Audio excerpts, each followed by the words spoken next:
mbiɗa ko holno fulɓe ndenirta pinal mumen e yeeso donugol hesamaagu jamanu hande o.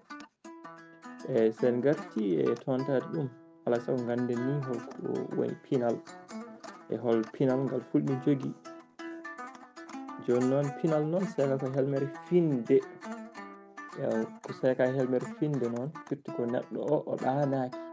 Andi ɗaniɗo kañum e fulɓe no mbiya ɗaniɗo ko mayɗo, kañum kam ala ko wawi wadde hay hunde, saabu ñuñu fayata e mum walla boddi fayata mum wiya no fiɗa ɗum ha jomum tina, wadde ala ko wawi hadde hoore mum, ala ko wawi waɗande hoore mum, ñamata yarata koko ɗani, hankkadi hay hunde tinata. Kono noon so fini ferti guite mum, udditi guite mum, ma wawa yiide ko hucci e mum, ko faye mum, wawa rentade, wawa woɗɗitade.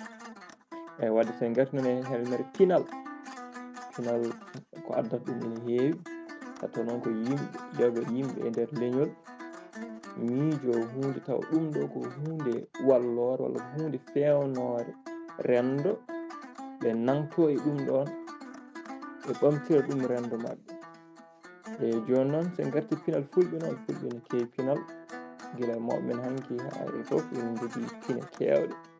Kadi pinal kadi ne serte fina tawa woni ko pinɗe tan tawɗen, ɗum noon pinal ina naata hen, kadi ko tawɗen kadi ina naata hen guila e kutorɗe hay foof. Kono noon sen mbi tan pinal ɓolal ɗon ɓurata wawde abbitade koto banggue needi, to banggue e jokkodire men e gurdigu men hakkude men e yimɓe. To banggue fulɓe noon hen nokku foof mo cuɓiɗa ene waɗi tan ko mbawɗa yaltinde hen. Kono noon fo e wali noon sen mbi eɗen dabɓiɗino hen mbiyen to banggue harmiji men jeeɗiɗi ɗum jeeya koye pinal fulɓe, ko hunde nde ɓe nanodiri, ɓe pamonndiri, ɓe gandi ɗum ɗo soɓe mbaɗi ɗum addantaɓe tan ko moƴƴere, addantaɓe ko peewal, addantaɓe ko gurdigu pewngu. Sen ƴeewi ɗon min gujjata wujjude, ɓe gandi wujjude wonde ko hunde bonde, hunde nde moƴƴani, ɓe mbaɗi e pinal mabɓe wonde wujjude moƴƴani ko hunde hersirtede, hunde nde fotani farnorede. Ɓe beddi ɗum, ɓe biiti ɗum ladde, ɓe mbi kamɓe ɓe gujjata, ɓe penata, ndimo fotani fende, hanani fende, jooɗo tan ne fenana haalani ɗum wodani, ɗum foof wona hunde moƴƴere e rendo, wona hunde ɓamtore rendo. Wadde min gujjata, min penata, min jinata, tawa neɗɗo e joom suudu mum, neɗɗo resaka foof mbiya aɗa wonda e yimɓe taw a natani e dewgal, aɗa yaaha aɗa wonda e yimɓe caggal dewgal, ɗum ko bonnata e rendo no heewi. Jibini sukaɓe ɓe ganda hol baba mumen, ɗum joni ko caɗele mawɗe adda sukaɓe koye mumen ko caɗele mawɗe gonani ɗumen, saabu so jibinaɓe gona rendo ne wawi gona jalkite sehilawo mumen e guiƴƴirawo mumen gona jalkiɗe ɗumen, mbiya ɗumen onon de ganda babirawo mon, ganda ɗum wonta joom jalol ha hersira leñol ngol, dooga yalta leñol ngol. Wadde min jinata kala ko daña koko renda, kala komin dañi min dendan ɗum e bandiraɓe min dendan ɗum e yimɓe hoddiɓe e ko taari min foof.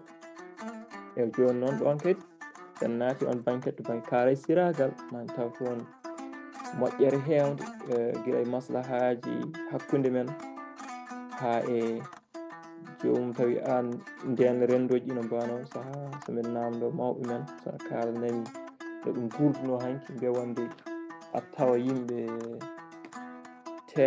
sappo walla nogas ina gottodo e lahal gotal, taw a wawa serndude hen hol gonɗo hen gaalo mo wona hen mo alɗani, kamɓe foof ndenda lahal gotal ɓe ñamda. Ɗum kadi koye pinal jeeya.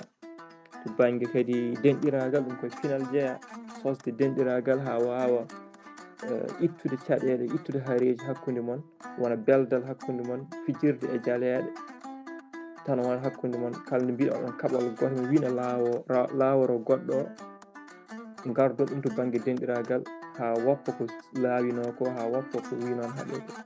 Kadi pinal ngal ɓennini hakkude mabɓe, gurdi hakkude mabɓe ɓenni ɗon ha yeehi gurdigu hakkude mabɓe e leƴƴi goɗɗi, batti wadde denɗagal hakkude mabɓe e leƴƴi goɗɗi, ha ɓen kadi jiiɗi, ɓe kawri, ɓe kormodiri, ɓe korsodiri. Wadde ɗum foof koye pinal jeeya.